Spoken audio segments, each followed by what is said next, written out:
Welcome to Talkin' Tigers. I'm Rachel Whittaker. It was a Tuesday night in Death Valley for LSU, where they held their last scrimmage before the season opener.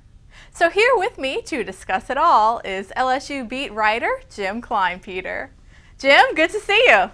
Hi, Rachel.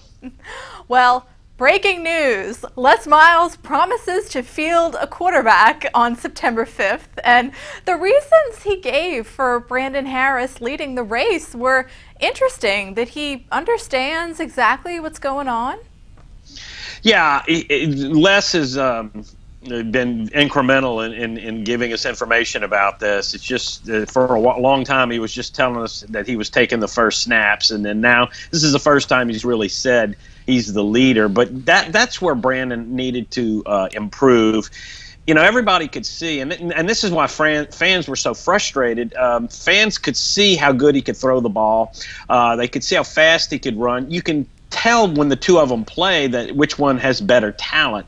But, you know, there's so much more to playing quarterback than just going out there and flinging the ball around. You've got to be able to not lose your head in the midst of the battle, and it's very hard to do because you're trying to work fast. You're trying to get your team, you know, out of the last play into the next play. They're substituting players. You know, you've got to set people in motion. You've got to make the call. Sometimes you got to check to a run play or a pass play. You've got to know what the play is first of all. And he's even admitted that in the Auburn game last year, he had to stop and ask a teammate what the play was.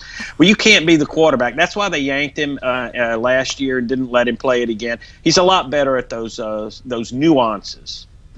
Right, and Les Miles actually saying that he's in the lead for the first time, so still not naming a starter, but looks good for Brandon at this point. And here's Les Miles talking about that starting job. The development of the quarterback certainly is going to be important in every game. You know, it's never going to be measured by mop-up duty. It's always going to be measured by how you lead the team in those things that you're asked to do to start the game and to secure victory, and that'll be the key pieces to who our quarterback is. And Jim, Les also said that Jalen Mills had surgery on his fractured fibula. You reported that it was a hairline fracture, and the Tigers sure hope he's not gone for long. Yeah, and Les said the same thing, which leads me to believe that he's probably going to be out 6 weeks. When the original diagnosis was 4 to 6 weeks, and I think usually what they do is the 6 weeks is if he needs surgery, the 4 weeks is if there's no surgery, and so they may not have him for the Auburn game. That's tough because that's the game probably in September that you really would like to have a guy with his experience. He's a senior safety and a 4-year starter, never missed a start, 39 straight since he got to LSU. So big blow if that indeed is what the case is. Right, and we're going to see Ricky Jefferson for sure stepping in at that safety spot. But again, we would certainly wish Jalen a speedy recovery. And Jim, finally, it was Les's first season when Hurricane Katrina struck Louisiana, and he shared his thoughts for the 10th anniversary right here.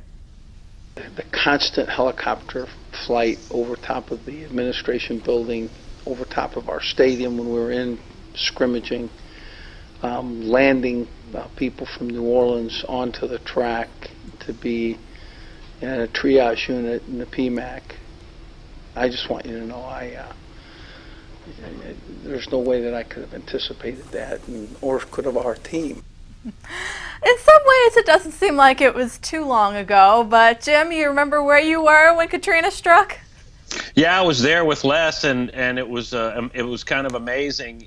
You know, I hate to say it like this, but he didn't bat an eye. You know, he just handled everything with calm and aplomb. He just kept doing what he was doing. He never got flustered. He gave whatever he needed to give. You know, he allowed his players to go, and he allowed them a little latitude, and it bonded him to Louisiana. He told me that it's one of the things. You know, before he coached a game, he dealt with this huge tragedy, and in his own, you know, from his point of view, and you know, it was a lot to ask of a coach, and then he took a team to an 11-2 record, which was pretty amazing.